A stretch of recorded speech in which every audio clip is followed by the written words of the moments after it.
हमारे साथ है एक्टर मनीष वाधवा। उन्हीं को इंट्रोडक्शन 10 साल में पहले पठान आई थी और अब गदर 2 तूफान मचा रही है।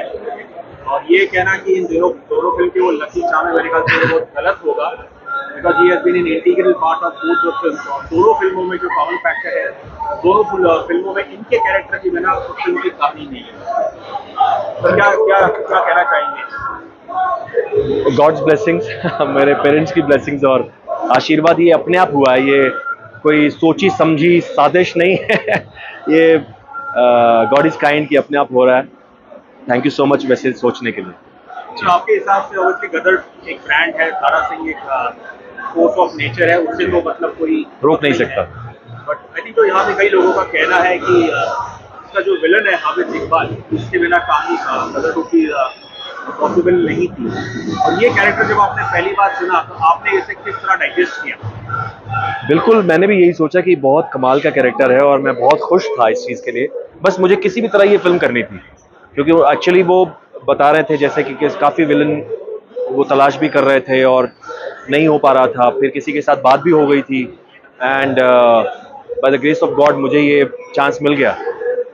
तो मैं बस मुझे ये करना था। मैं आपको सच बताऊं कि मुझे किसी भी तरह से गदर में आना था। गदर एक आइकॉनिक मूवी है, कुछ गिनी चुनी फिल्में हैं हमारे इंडियन सिनेमा में जिसमें गदर एक है। और गदर का जब मौका मुझे मिला गदर का एक पार्ट बनने का, तो आप सोच सकते हैं मैं कैसे उसे छोड़। यदि जो फिल्म के रिलीज होने से पहले काफी जो कॉमन बात थी, लोग ऑब्वियसली सब आपको लेट ग्रेड अपनी स्टोरी से उससे कंपैरिजन की बात कर रहे थे, जो कि मुझे ऑब्वियसली लगा बहुत अनफेयर है। और जब हमने फिल्म देखी और तब एहसास हुआ कि ये गलत इसलिए है कि वो पॉसिबल ही नहीं है, बिकॉज जो फिल्म में उसने अशरफ अली के साथ किया जी वो तो उसे रिप्लेस कर ही नहीं कर सकते थे। हाँ, क्योंकि वो कैरेक्टर भी अलग था। अशरफ अली, हामिद इकबाल 2 अलग अलग कैरेक्टर्स हैं।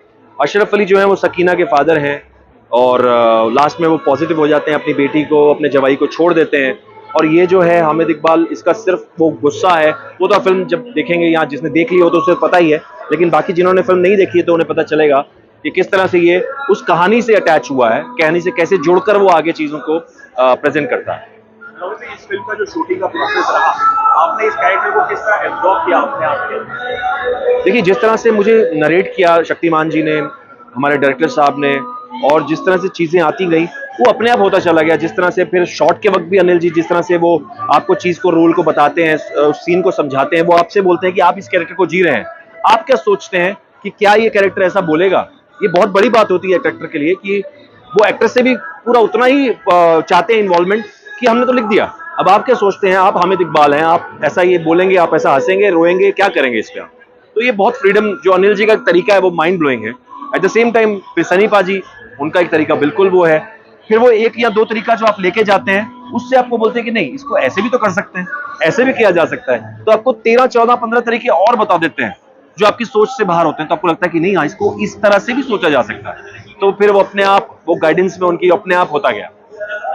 फिल्म में जो एक शुरू में भी आता है जी लोग जी जी आगे रखते हैं जी, बड़ा मुझे फैसिनेटिंग लगा। और एंड में जो दिखाया गया जी रिवील नहीं करना चाहूँगा। जी जी, और मुझे वो चीज़ तो अच्छी लगी, शायद पहले के दौर में एक ओपन डोर जैसा होता था, बिल्कुल बिल्कुल, जी जी जी, लेकिन बदलते समय के साथ हमारी कहानियों में पठान में भी चेंज हुआ जी। तो यहाँ पे शायद एक पाकिस्तान एज ए नेशन उसे विलन नहीं बनाया जा रहा है, बस ये है कि जो रूल करते हैं उस बंदे की जो, हाँ करेक्ट, जो हमारे क्या कह सकते हैं, उन्हें आगू बोल सकते हैं। जो आगू इसलिए बोल रहा हूँ कि जो आगे लीड करते हैं, जो चीज़ों को आगे जो प्रेजेंट करते हैं, यानी आपके जो क्या कहते हैं उनको, और भी वर्ड्स हैं कुछ जो चलाते हैं, सत्ता चलाते हैं, you can say that, yes. तो वो डेफिनेटली, जबकि लोगों में ऐसा कुछ नहीं होता, वो चाहते हैं कि इस तरह की चीज़ें बनी रहें, तभी उनकी कुर्सी जो है कायम रहेगी। एक चीज और दिलचस्प देखने को ये मिली कि जो एक सीन है जिसमें पाकिस्तानी जनरल याया खान उनकी पार्टी में आप जाते हैं और ऐसा दिखाया गया है कि वो तो खैर अपनी मौज मस्ती में मजे कर रहे हैं, और ये जो भी कुछ हो रहा है ये बस एक हामिद इकबाल कर रहा है। क्या वो वाकई में इतना पावरफुल कैरेक्टर है? बिल्कुल बिल्कुल है। तो वो बोलते भी है ना कि तुमने कहा था इसलिए मैंने ऐसा किया, तुम्हारे कहने पर मैंने ऐसा। वो आप सीन देखिए, मैं सीन डिस्क्लोज नहीं करूंगा जी। Okay, obviously, it's a wonderful year for you, Pathaan. Thank you. और obviously not just सिर्फ आपके लिए बल्कि इंडस्ट्री के लिए भी एक बुरे दौर से गुजर रही थी। God is kind. तो See, cinema is back. लोगों की नौकरियां वो भी करते हैं, थिएटर जी। में जो काम करते जी। हैं, इंडस्ट्री के लोग हैं, जी। उनकी नौकरियां सलामत रहेंगी। और जो दृश्य मतलब मुझे याद नहीं मैंने पिछली बार ऐसे दृश्य कब देखे थे। जी, बिल्कुल। शायद वही गदर या बॉर्डर वो हाउसफुल के बोर्ड्स जो हैं वापस आ गए हैं। बोर्ड है, कुछ ब्लैक का भी जी, ब्लैक के भी हुए हैं। यस, यस, और यस। जो लोग हल्ला मचा रहे हैं। जी।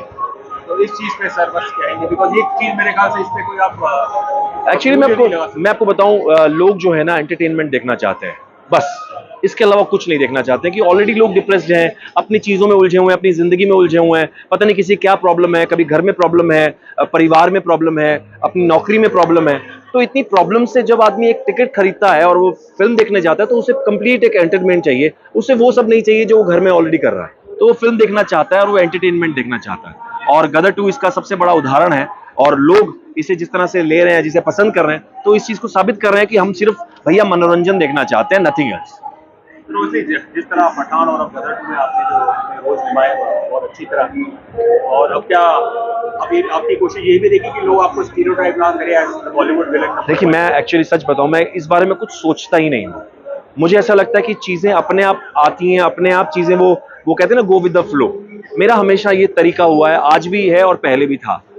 मुझे नहीं पता कि वो एक साउथ इंडिया की फिल्म मैंने की और वो फिल्म का क्लिप देखकर मुझे अनिल जी बुला लेंगे। हाँ, बस मेरी कोशिश होती है कि वो जो मैं पर्टिकुलर कोई भी फिल्म का, कोई भी जगह का वो शॉट दे रहा हूँ, वो इतना परफेक्ट होना चाहिए कि पता नहीं किसकी नजर कब पड़ जाए। तो गॉड इज काइंड, वो अपने आप होता गया और पसंद आ रहा है। चलिए सर, मैं यही कहूँगा कि बस साल अच्छा रहा है। मैं कहूँगा आने वाले कई साल आपके लिए अच्छे रहे और आप जैसा भी किरदार करें उसमें आप आई एम श्योर आप अपनी पूरी कोशिश करें। Thank you so much. And you will do justice to this. Thank you.